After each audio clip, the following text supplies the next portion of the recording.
It's real, oh. This is it. Please be careful.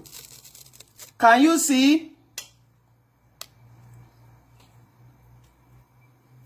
This is real. This is nylon. I'm talking from London. Can you see? Please, my people, be careful what you eat.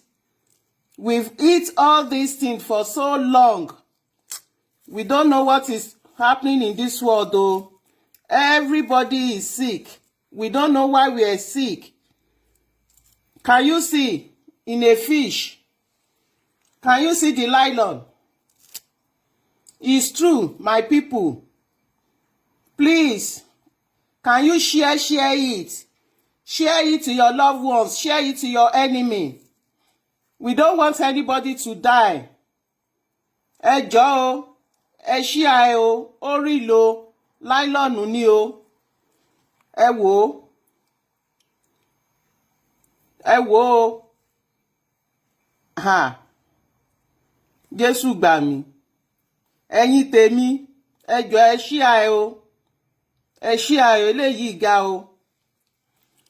Àní kúkú yá o. Àní kúkú yá o. Ha. I can't believe this. I don't believe this. Hey. End word. Òpin ayé dé, nylon nínú ẹja. Ẹ wò nǹkan. Ẹja Titus. Ẹja mẹ̀kúnnù. Ẹ wò. Ṣé ti rí? Ẹ jọ̀ọ́ o. Ẹ share kó dọ́dọ̀ àwọn ìjọba o. Ẹ jọ̀ọ́ ẹ bá wa share kó dọ́dọ̀ àwọn ìjọba o. Ìlú London ni mo ti ń sọ̀rọ̀ yìí o. Ṣíkè náà o. Ẹ má jẹ́ o, ẹ jọ̀ọ́ o, gbogbo àwọn tó ń wo kíní. Bye.